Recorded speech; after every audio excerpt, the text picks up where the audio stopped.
Om Swastiastu. Assalamualaikum warahmatullahi wabarakatuh. Salam guru hebat. Perkenalkan, nama saya Niputu Asini, calon guru penggerak angkatan 11 dari Kabupaten Gianyar. Pada kali ini saya akan melakukan percakapan coaching supervisi akademik kepada rekan sejawat. Adapun tujuan dari supervisi akademik, yang pertama, saya selaku dalam guru penggerak mampu mengembangkan proses pembelajaran di sekolah. Yang kedua, berbagi praktik baik kepada rekan sejawat dalam proses pembelajaran sehingga proses pembelajaran berpihak pada murid. Adapun 3 proses yang saya akan lakukan, yang pertama pra-observasi, yang kedua observasi ke kelas, yang ketiga pasca observasi.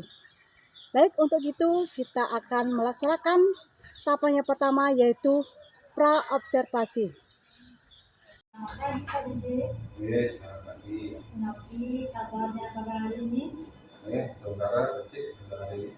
Baik, terima kasih kepada Bapak Riza yang telah memberikan kesempatan pada saya untuk mengadakan percakapan coaching supervisi akademik untuk berbagi praktek baik. Nah, di sini adapun pertanyaan yang akan saya lontarkan kepada Bapak Riza terkait dengan proses pembelajaran yang akan Bapak Riza terapkan dalam bidang kelas. Yang pertama, sebelumnya saya mohon maaf, di sini saya tidak menggurui Bapak Dirjen dalam pembelajaran, karena kita di sini adalah berbagi praktek baik. Saya akan mengamati dan melihat bagaimana proses pembelajaran yang Bapak Dirjen lakukan di dalam kelas nantinya. Adapun pertanyaan yang akan saya sampaikan, yang pertama, apa tujuan yang ingin Bapak terapkan dalam proses pembelajaran nantinya? Adapun ya tujuan pembelajaran saya untuk pelajaran hari ini adalah hari saya itu adalah pengaruh gaya dan luas bidang sentuh terhadap tekanan yang dialami oleh benda.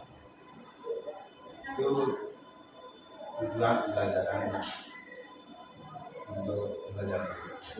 Baik, terkait dengan tujuan Bapak Dirjen yaitu tentang gaya dan luas bidang sentuh yang pada tekanan. Nah, dari tujuan yang Bapak sampaikan tadi, mungkin ada area pengembangan yang hendak Bapak capai dalam proses pembelajaran.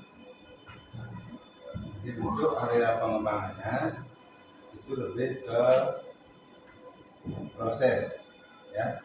Jadi proses yang berkaitan. Ya, berarti area pengembangan nanti itu lebih spesifik kepada proses yang di dalam pembelajaran. Nah, yang selanjutnya, model pembelajaran apa yang akan Bapak terapkan dalam proses pembelajaran? Model pembelajarannya itu saintifik ya. Berarti model pembelajaran saintifik berarti Bapak sudah menyiapkan singkat-singkat dari pembelajaran tersebut sehingga dalam pembelajaran nanti bisa berjalan dengan baik. Itu ya Pak ya? Jadi sudah disiapkan, semoga nanti dalam pembelajaran sesuai dengan singkat-singkat saintifik. Ya, bagus sekali Pak. Selanjutnya, dalam proses pembelajaran mungkin ada strategi yang akan Bapak terapkan dalam proses pembelajaran sehingga dapat nantinya anak-anak tersebut bisa beraktivitas aktif dalam proses pembelajaran. Jadi strategi yang akan saya terapkan itu adalah tentang pembelajaran berdiferensiasi. Nantinya anak-anak akan terlibat aktif langsung, jadi anak-anak langsung sebagai subjek daripada pembelajaran tersebut. Jadi anak yang aktif dalam pembelajaran. Ya, baik sekali itu Pak Dirjo, apa yang Bapak Dirjo sampaikan. Berarti nantinya Bapak akan melaksanakan strategi pembelajaran berdiferensiasi untuk mengaktifkan siswa dalam pembelajaran sehingga pembelajaran kita laksanakan nanti itu berjalan dengan baik dan semaksimal mungkin. Itu Pak ya. Untuk selanjutnya, untuk penilaian yang Bapak akan lakukan dalam proses pembelajaran, sebenarnya dilihat dari segi yang mana? Ya, untuk penilaian itu yang akan dilakukan yang pertama efektif sikapnya, kemudian dari segi kognitifnya dan juga psikomotor. Jadi 3 ranah itu yang akan saya nilai dalam kegiatan pembelajaran. Baik, berarti dalam pembelajaran diferensiasi itu nanti Bapak akan melihat penilaian sikap dari anak, Nah, pengetahuan, sikap afektif. keterampilan. Oke, terima kasih Bapak. Nah, untuk selanjutnya untuk sasar kelasnya pas berapa Bapak? Kelas 9H. 9H nanti. Ya, kelas 9H. Oke. Untuk rencana proses pembelajarannya itu akan kita laksanakan observasinya itu pada hari apa? Hari Selasa jam ke-45. Oke. Jadi hari Selasa jam Jam 4. ke-45. Oke. Baik, terima kasih kepada Bapak yang sudah memberikan apa namanya, tujuan pembelajaran yang akan disampaikan nanti di dalam proses observasi di dalam kelas. Nah, di sini hanya itu yang dapat saya minta sama Bapak Lije, di mana apa yang sudah Bapak sampaikan pada hari ini bisa diterapkan pada observasi berikutnya. Oke. Mungkin ada Bapak yang mau ditanyakan atau kurang jelas? Oke, sudah jelas. Nanti semoga ya berjalan dengan lancar kegiatan belajar di kelas. Ya. Oke. Terima kasih Bapak. Oke. Untuk itu silakan Bapak melanjutkan kegiatan selanjutnya. Terima kasih banyak ya. Oke, terima kasih Mualim.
Selamat siang.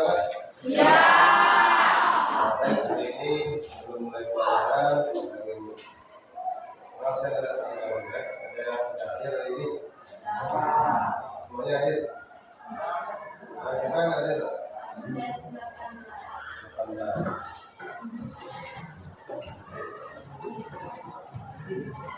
Ada Ayu Triani.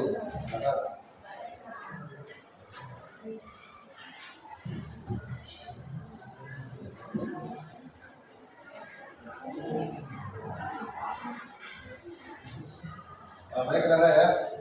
Jadi untuk sekarang kita akan mulai pembelajarannya. Pada pertemuan sebelumnya, Nana ya. Jadi kita sudah belajar tentang sistem reproduksi dan sistem koordinasi. Dan kemudian sekarang kita akan belajar tentang tekanan, ya. Nah, apa yang akan kita pelajari dalam materi ini? Di tujuan pembelajaran kita kali ini adalah yang pertama, ya. Perlu Pak sampaikan bahwa tekanan itu dipengaruhi oleh gaya, ya. Nah, bagaimana pengaruh gaya terhadap tekanan? Nah, itu kita akan jawab melalui diskusi nanti. Kemudian tujuan yang kedua, nanti Bapak harapkan setelah pembelajaran ini, anak-anak juga bisa mengetahui apa pengaruh luas bidang tekan terhadap tekanan yang dihasilkan oleh suatu benda. Nah, itu dua tujuan pembelajaran yang akan kita capai setelah pembelajaran kali ini berakhir. Nah sekarang anak ya, sebelum kita ke materi pembelajaran, anak-anak pernah nggak? Misalnya anak-anak tidak memakai sandal, hanya berjalan kaki ya, jalan kaki tanpa sandal. Kemudian tiba-tiba kaki yang sebelah kiri menginjak batu kerikil yang sangat kecil. Ya. Kira-kira apa yang Anda rasakan? Satu, pastinya sakit, ya. Kemudian lanjut jalan lagi ya. Jalan. Sebelah kanan nanti kakinya menginjak, tapi batunya sekarang yang lebih besar. Bagaimana kira-kira rasanya? Tidak sakit ya? Berarti yang mana lebih sakit ketika kita menginjak batu yang sangat kecil, apa batu yang lebih besar? Batu yang kecil. Ya, kecil jam itu sangat menyakitkan. Ya. Kenapa demikian? Kenapa lebih sakit? Itu karena apa? Luas bidang tekanan yang lebih kecil daripada batu yang lebih besar. Sementara daya tekan kita sama. Nah, rasa sakit itulah yang membedakan bahwa tekanan yang diberikan oleh luas bidang yang lebih kecil dalam hal ini itu adalah batu kerikil itu memberikan tekanan yang lebih besar. Sedangkan batu yang lebih besar memberikan tekanan yang lebih kecil. Sehingga apa? Dari sana kita bisa melihat bahwa ternyata luas bidang tekan itu mempengaruhi tekanan. Jadi luas bidang tekan itu mempengaruhi tekanan. Ya. Kalau kita tulis secara matematis, ya, secara matematis,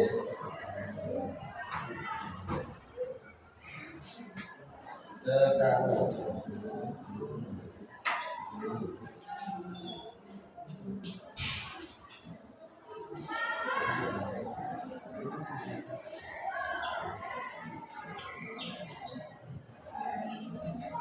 bisa dibaca dari belakang? Saya. Ditulis secara matematis, tekanan dilambangkan dengan huruf P. Ya, P itu diambil dari kata pressure, tekanan. Ya, jadi tekanan ada tiga zat, ada zat padat, zat cair, dan juga zat gas. Dan ini zat padat dulu. Tekanan itu pressure diambil huruf depannya P. Sama dengan, jadi tekanan itu sebanding dengan yang namanya daya tekan yang tadi yang injak.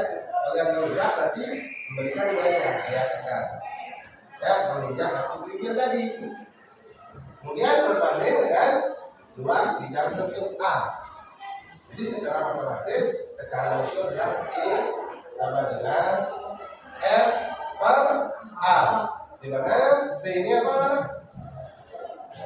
Tekanan. Diambil dari kata pressure. Ya. Ingat, ini tekanan pada zat padat. Nah, bukan pada zat air, bukan pada zat gas. Tapi tekanan batin kita. Ya, nah, tekanan satuannya adalah Newton per meter persegi. Kemudian yang F, daya tekan. Diambil dari kata F itu force. Saya bisa force. Ya. Daya tekan. Satuannya Newton. Yang terakhir adalah A. A ini luas bidang tekan. Ya. Luas bidang tekan. Diambil dari kata area. Luas bidang tekan. Itu satuannya meter persegi. Ya, inilah persamaan daripada tekanan pada zat padat. P sama dengan F per A. Ya, dimana tekanan sebanding atau berbanding lurus dengan gaya dan berbanding terbalik dengan luas bidang tekan. Ya, ketika luas bidang tekan besar, tekanan akan kecil. Ya, tetapi kalau gayanya besar, tekanan juga akan semakin besar. Nah, untuk membuktikan persamaan ini benar tidaknya, mari sekarang kita lihat aktivitas 3.1 yang sudah ada di kelas Wikipedia di bukunya. Silakan lihat. Nah, sekarang silakan lihat ke kelompok masing-masing. Ke kelompok yang sudah dibentuk langsung ya. Bagian sini belakang belakang. Silakan kelompok masing-masing. Sesuaikan jawaban kalian dengan apa yang ada pada aktivitas atas 3.1. Nah, silakan ditulis nanti satu kewajiban pokok ya sampaikan hasil diskusi kelompok ya. Nah, silakan ya dijawab ditulis ini dulunya.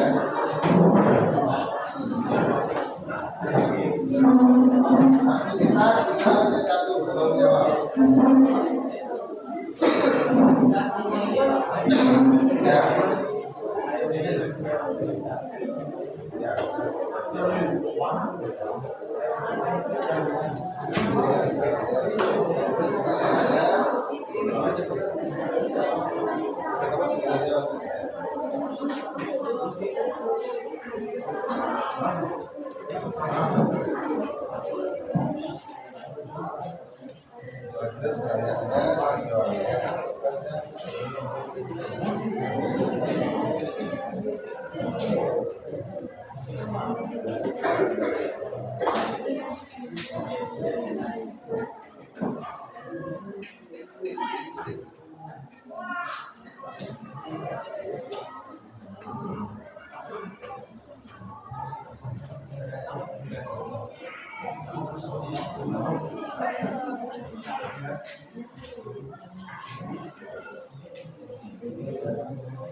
Ya.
Sudah selesai? Sudah ditulis sudah. Oh, ditulis.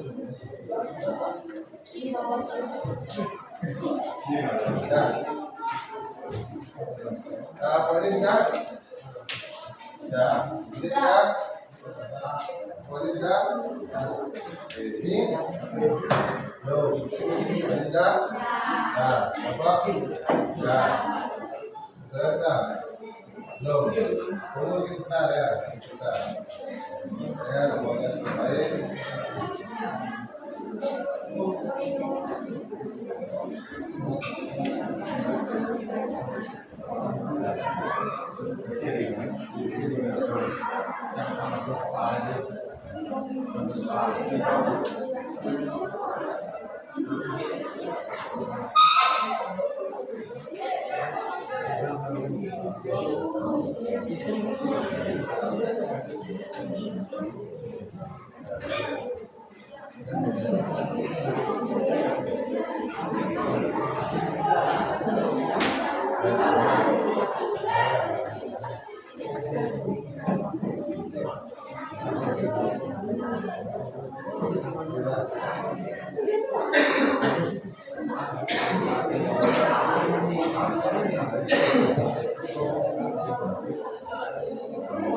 Nah ya, Pak Kira waktunya sudah cukup. Nah sekarang waktunya adalah menyampaikan apa yang sudah didiskusikan di dalam kelompoknya masing-masing. Nah, silakan kalau siapa yang mau berdebat sebelum lanjut, silakan. Oh iya, silakan. Depan. Dan yang lain kalau ada di depan, ya. Menyampaikan hasil diskusi kelompoknya. Dan nanti kalau ada yang ingin Anda tanyakan, silakan bertanya. Ya, silakan disampaikan bagaimana caranya presentasi. Yuk, silakan siapa? Ya, silakan. Baik.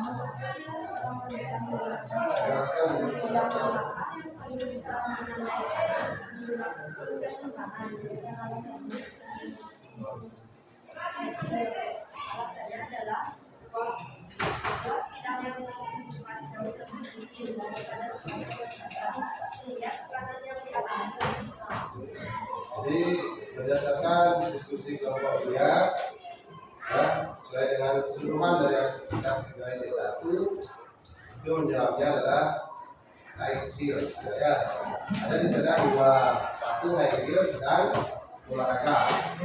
Yang mengatakan yang akan memberikan tekanan yang lebih besar. Ya, jawabnya apa tadi? High heels. Coba alasannya diulang lagi. Alasannya apa? Sesuai dengan konsep tekanan. Ya, sekarang. Alasannya adalah luas bidang yang tersebut jauh lebih kecil daripada sepatu olahraga sehingga tekanan yang Ya, bagaimana dengan kelompok lain? Mbak, kelompok lain gimana? Silakan disampaikan. Ya, dari sana saja.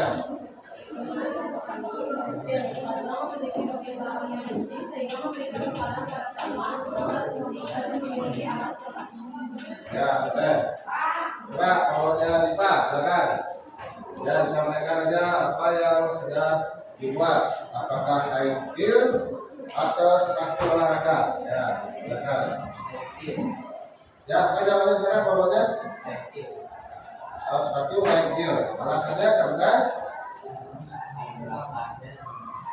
di belakangnya kucing. Oke, boleh. Sekarang kita saling melengkapi, sampaikan aja. Tidak masalah, tidak harus benar. Disinilah kita tahu yang salah dan nanti kita tahu yang benar. Ya, yang penting berani mengungkapkan pendapat. Dah ya. Jadi demikian ya dari kelompoknya ya. Silakan sekarang kalau ada yang ingin ditanyakan tentang konsep tekanan. Silakan, kita mau bertanya. Kasih dulu, silakan. Apa namanya? Ya, Sri ya, silakan.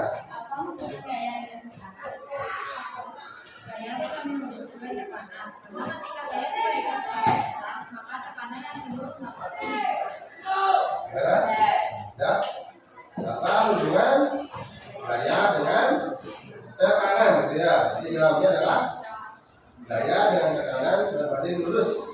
Ya, berbanding lurus. Jadi sehingga kalau gayanya tinggi maka tekanan juga tinggi ya.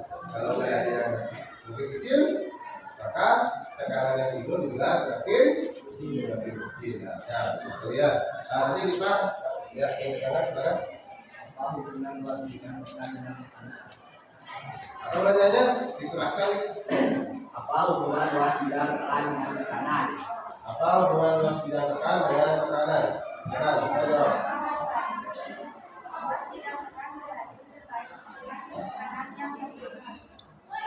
Luas bidang tekan berbanding terbalik dengan tekanan yang dihasilkan. Ya. Ada yang bisa menambahkan? Kalau misalnya begini nah ya. Jadi untuk luas bidang tekan berbanding terbalik dengan tekanan. Kalau luas bidang tekannya kecil, maka tekanan yang dihasilkan besar, itu namanya berbanding terbalik. Ya. Kalau luas bidangnya besar, tekanannya kecil. Ya. Nah itu lah ya. Jadi untuk kelompok ini sudah cukup ya. Bagus perhatikan apa yang didiskusikan di kelompok ini. Silakan karena sudah waktu silakan. Kami maaf jika ada salah kata. Selamat pagi.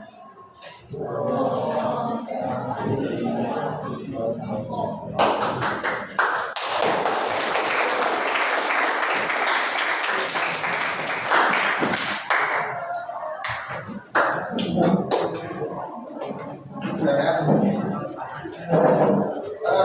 Jadi tadi sudah perhatikan bagaimana presentasi dari kelompok-kelompoknya. Jadi kita sudah bisa menjawab apa yang disuruh di aktivitas 3.1 ya. Ini sudah sesuai dengan instruksi yang ada di sana. Ya. Nah yang pertama sesuai dengan tujuan pembelajaran kita hari ini.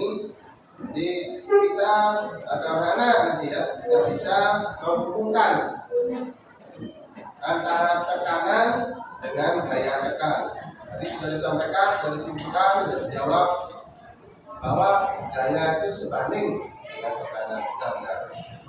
Dan yang kedua, ya, tujuan kita tadi di awal adalah nanti anak bisa menghubungkan antara tekanan dengan luas bidang tekan. Ini juga sudah dijawab, bagus sekali. Ya, dari sana maka bisa kita simpulkan ya, bahwa tekanan itu yang mempengaruhi ada dua faktor, ya, yaitu satu faktor yang mempengaruhi tekanan itu adalah gaya tekan. Kemudian yang kedua adalah faktor yang mempengaruhi adalah luas bidang tekan. Itu faktor yang mempengaruhi tekanan. Kemudian kesimpulan yang kedua yang bisa kita ambil dari pelajaran ini itu adalah bahwa gaya tekan itu sebanding atau berbanding lurus dengan tekanan. Kemudian luas bidang tekan berbanding terbalik dengan apa? Tekanan.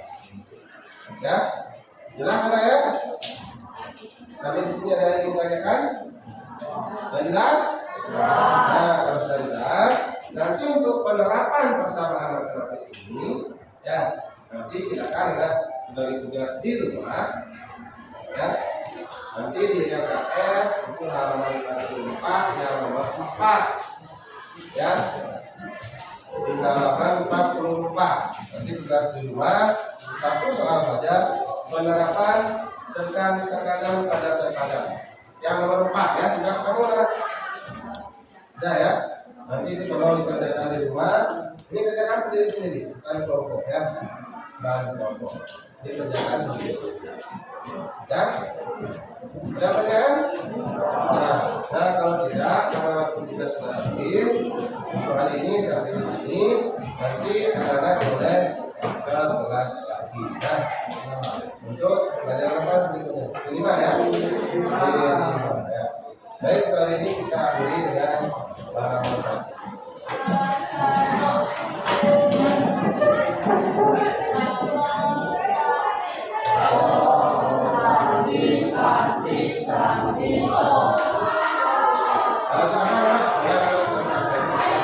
Tadi Bapak Dirjen, pada hari ini kita akan melakukan diskusi terkait pelaksanaan supervisi yang telah saya lakukan kepada Bapak Dirjen pada waktu ini. Nah, selanjutnya, adapun yang sudah kita laksanakan yang pertama kali yaitu adanya pra-observasi. Di sini kita melihat apa tujuan dari pembelajaran yang Bapak ingin capai. Yang kedua, area pengembangan yang mana yang akan Bapak kembangkan dalam proses pembelajaran. Yang ketiga, strategi apa yang akan Bapak lakukan dalam menerapkan proses pembelajaran di kelas. Nah, dalam observasi di kelas, di sini saya sudah melihat dari pengamatan yang Bapak lakukan di dalam kelas.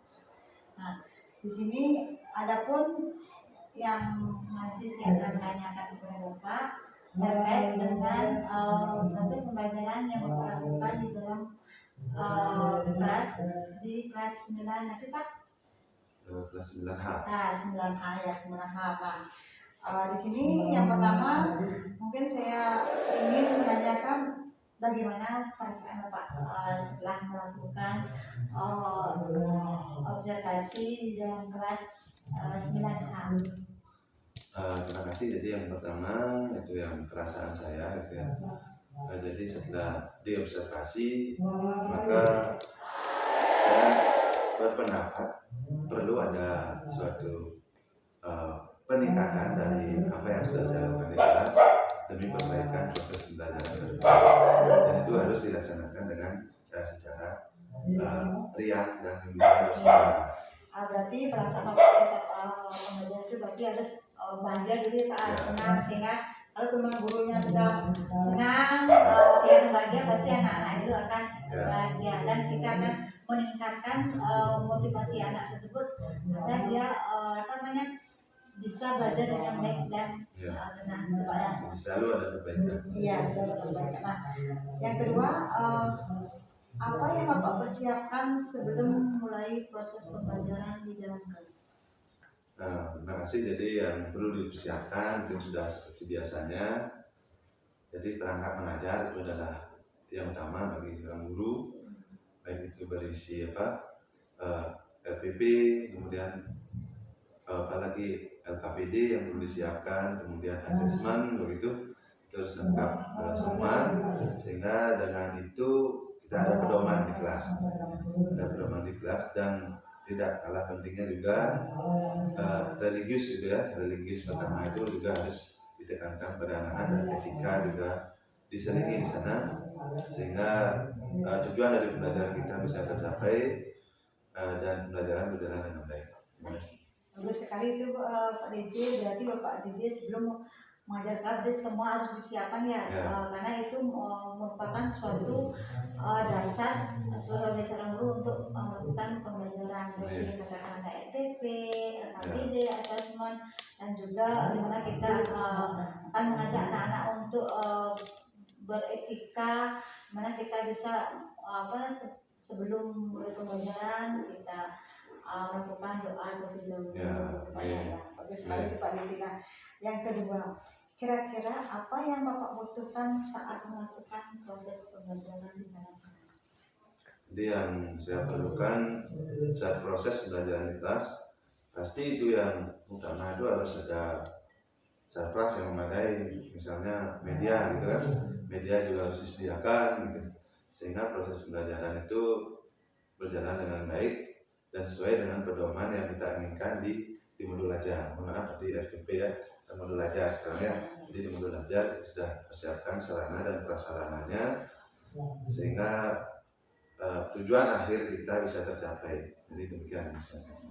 Berarti kita perlu butuhkan itu sarana prasarana. Ya, sarana prasarana, ya media pembelajaran memang harus kita siapkan. Bapak bagus sekali. Selanjutnya, menurut Bapak pada saat proses belajar yang kita lakukan dengan kelas itu kan kita kan apakah minat dan gaya belajar siswa itu apakah sama atau berbeda menurut Bapak setelah melakukan asesmen awal? Ya, jadi menurut saya setelah melakukan atau melaksanakan pembelajaran di kelas, jadi ternyata memang minat anak-anak itu berbeda-beda, kemudian gaya belajarnya juga berbeda-beda. Dari segi minat mata pelajaran juga beda-beda. Tidak semuanya senang dengan ilmu pengetahuan alam, gitu kan? Jadi kita harus bisa mengerti sebagai seorang guru bagaimana menyikapi hal itu. Jadi harus kita bisa menerapkan strategi bagaimana siswa yang mana disukai, begitu, strategi mana yang mereka senangi, sehingga itu yang bisa kita pakai. Jadi dari gaya belajarnya ada yang audio, ada visual, ada juga yang kinestetik gitu kan. Jadi kita sesuaikan dengan media yang kita punya. Jadi tidak semua mapel itu harus ada media PowerPoint, tidak semua. Apalagi kalau di IPA lebih banyak praktek. Tidak semuanya harus ditayangkan di dalam video. Tetapi itu sangat bagus sebagai alat bantu. Nah, terima kasih.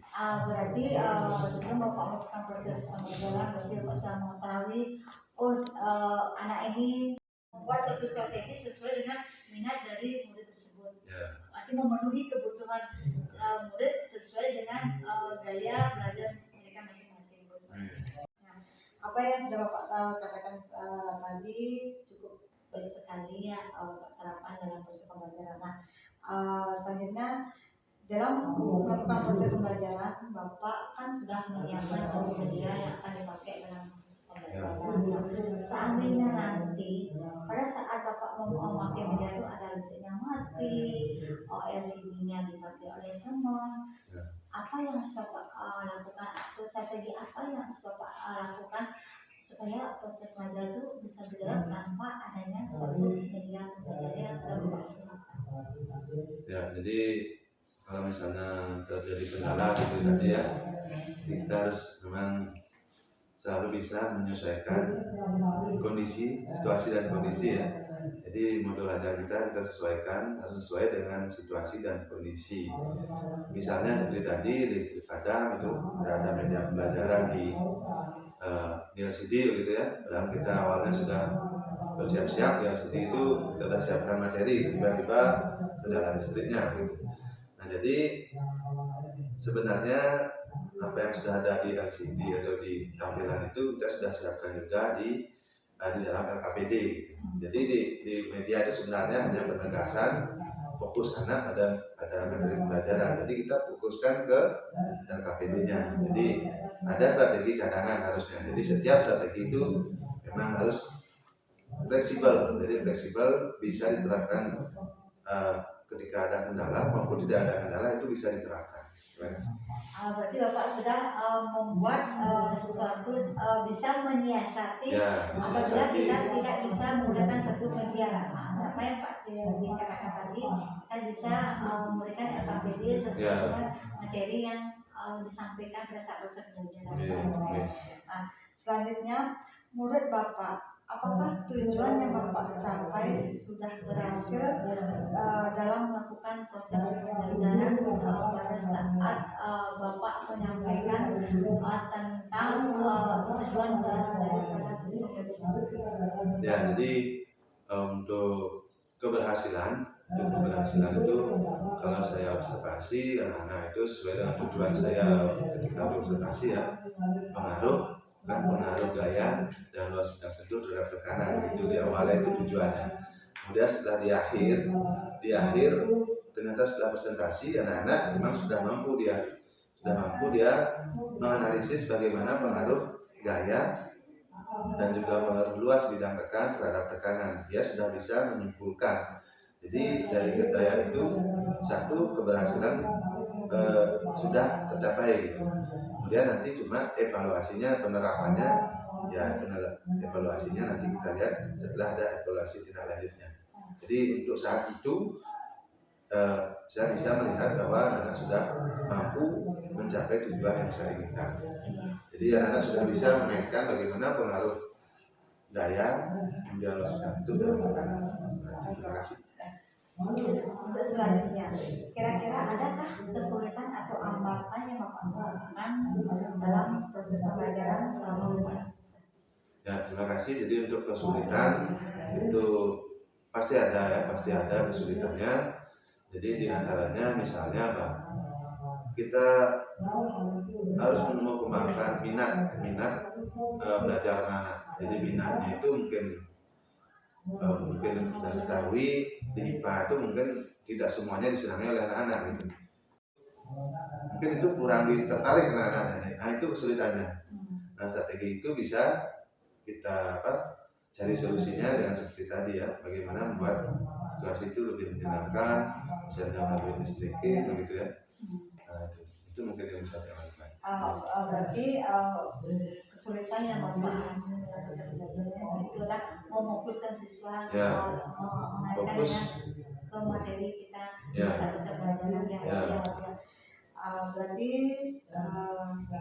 apa yang Bapak katakan tadi itu dengan adanya hambatan kita bisa bersusun strategi dan nanti kembali bisa fokus kepada materi yang kita sampaikan dengan SPT biar anak bisa senang dulu setelah senang baru kita mungkin seketikanya dia bisa fokus kembali. Selanjutnya, adakah hal yang positif yang dilakukan dalam proses pembelajaran? Jadi hal-hal positif yang coba diterapkan di kelas itu hal positifnya yang pertama pasti itu religiusnya ya. Jadi di awal itu kita selalu tekankan kepada anak-anak bagaimana kebesaran Tuhan Yang Maha Esa sudah memberikan kita kesehatan dan itu harus kita syukuri. Selalu itu di awal doa begitu ya. Nah itu hal positif yang harus memang kita tanamkan pada anak-anak sehingga apa yang diharapkan dalam pembelajaran bisa tercapai. Nah kemudian hal positif lain yang saya sampaikan pada anak-anak juga. Jadi dalam pelajaran itu sudah ada sejenis LKPD itu ya sebagai pedoman dalam belajarnya dia, tolong itu difokuskan. Jadi itu merupakan satu hal positif juga, fokus dalam belajarnya gitu. Jadi fokus belajar termasuk hal positif dalam pembelajaran sehingga hasil belajarnya tercapai. Gitu. Berarti hal yang positif yang pertama itu kita selalu itu pertama adalah hubungan dengan Tuhan. Saya dengan Pancasila. Berarti dengan kita berdoa, kita berikan ketenangan, keselamatan, melakukan proses pembelajaran Pak. Selanjutnya, apakah ada yang Bapak berubah atau perbaiki untuk proses belajar selanjutnya? Jadi terima kasih untuk hal-hal yang perlu dirubah. Mungkin bagaimana caranya kita meningkatkan minat belajar anak-anak. Nah itu yang pertama. Kemudian menghindari kalau misalnya ada pertanyaan tuh jangan ditunjuk langsung begitu ya Bu ya. Jadi mungkin karena kalau kita tunjuk langsung akan jadi tambah grogi dia, malahan dia jadi takut untuk pertemuan berikutnya. Jadi mungkin kita di awal itu harus sudah berikan kesepakatan kalau ditunjuk itu mungkin berdasarkan tanggal gitu atau apa gitu ya, sehingga anak sudah siap ya untuk ditunjuk ataupun tidak ditunjuk sudah siap dengan jawabannya masing-masing. Ya, terima kasih. Ya, berarti yang mau yang Bapak lupa itu adalah pada saat kita memberikan pertanyaan, Ya. mungkin kita tunjuk ada si A, Ya. dan dia sudah bisa karena kita tunjuk mungkin dia terkejut, Ya, makanya dia grogi, mungkin apa yang sudah dia pelajari hilang gitu ya Pak ya. Oke. Baik, sekarang kita akan mengadakan refleksi terkait dengan proses pembelajaran yang Bapak lakukan di kelas. Nah, yang pertama, adakah yang kurang atau perlu dibenahi dalam proses pembelajaran? Ya, jadi pasti itu ya. Jadi selalu kita perbaiki apa yang sudah kita laksanakan. Pasti ada kekurangannya, tidak sempurna ya, semuanya tidak sempurna. Seperti tadi dan juga yang perlu kita perbaiki mungkin ya bagaimana kita meningkatkan motivasi siswa untuk belajar. Itu yang utama bagi menurut saya gitu ya. Jadi itu yang utama harus kita perbaiki. Kemudian juga perbaiki modul belajar juga, modul belajar dari diperbaiki sebagai pedoman kita untuk melaksanakan kegiatan di kelas. Kemudian yang perlu diperbaiki mungkin gaya bicara itu harus tegas dan pelan-pelan, karena saya kadang-kadang harus cepat-cepat.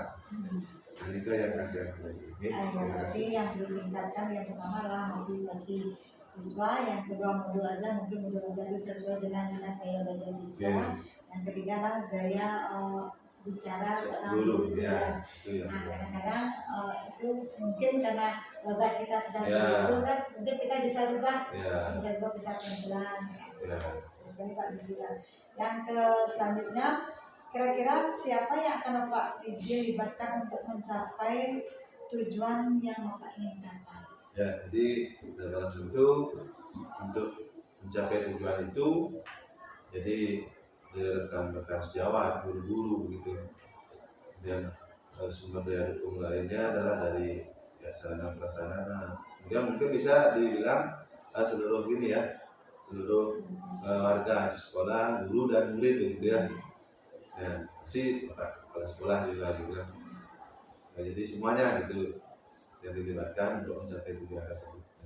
Berarti kita melibatkan semua warga sekolah ya, karena kita kan sebagai seorang guru itu kita berhamba pada murid. Nah, jadi kita mendampingi, menuntun murid agar itu merasa senang dan bahagia dalam masa pembelajaran. Baik, selanjutnya untuk proses pembelajaran, bolehkah saya menyampaikan hasil pengamatan saya terhadap Bapak Dirjen pada saat observasi? Oke, silakan. Jadi boleh juga sebagai bahan juga dia untuk memperbaiki diri. Di sini dari hasil pengamatan saya, Bapak sudah menyampaikan yang pertama adalah tujuan pembelajaran yang dicapai. Setelah itu area pengembangnya yang mana yang harus dikembangkan dalam kesempatan tersebut tentang tekanan tersebut, yang selanjutnya strategi apa yang akan digunakan dalam proses pembelajaran. Nah, di sini saya lihat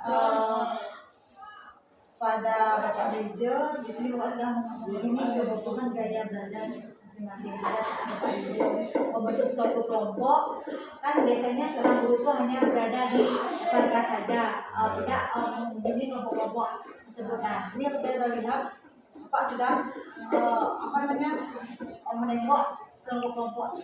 Pertama, menanyakan apakah ada kesulitan, apakah ada hambatan dalam menjawab FAQT yang Bapak berikan, dan memberikan suatu pertanyaan dari dari buku tersebut. Pak ya, habis itu Bapak sudah melibatkan siswa atau mengaktifkan siswa di dalam proses pembelajaran. Tapi pada keterlibatan siswa tersebut mungkin hanya itu siswa aja, Ya. sedangkan yang lainnya belum bisa aktif ya. Nah, ya masih malu dia, mungkin dia grogi, kurang percaya diri untuk menjawab sendiri. Nah, sedangkan yang lainnya Bapak sudah menerapkan pembelajaran dengan berprestasi.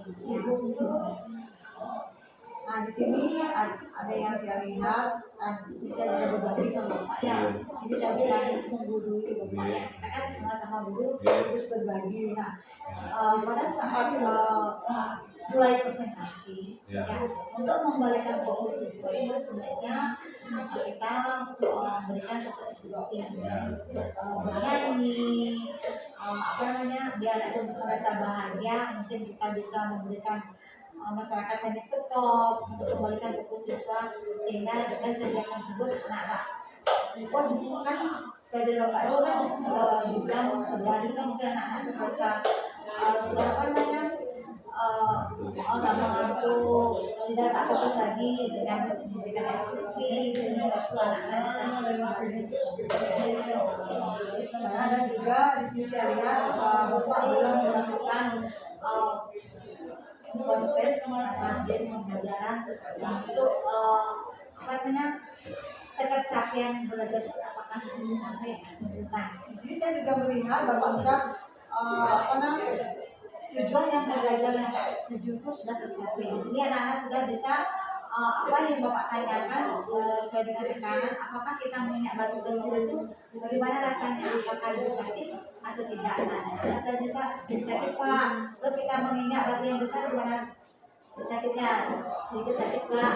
Nggak ada perbedaan, berarti tujuan pembelajaran itu sudah Bapak capai. Nah, di sini yang berarti bisa melakukan proses untuk selanjutnya.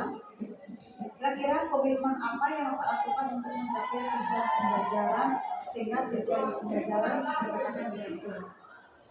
Jadi sesuai dengan apa yang saya sampaikan tadi, komitmennya itu ya. Jadi komitmen itu harus yang memang selalu ada perbaikan gitu ya. Jadi komitmen itu harus diperbaiki dari segi apa? Banyak sekali ya, dari segi pertama dari segi perencanaan, pelaksanaan dan asesmennya, itu semuanya itu harus diperbaiki seperti tadi ya. Mungkin asesmen di akhir itu yang kurang, itu akan diperbaiki. Itu akan diperbaiki, akan diisi, evaluasi setiap selesai pelajaran, walaupun dengan cara lisan.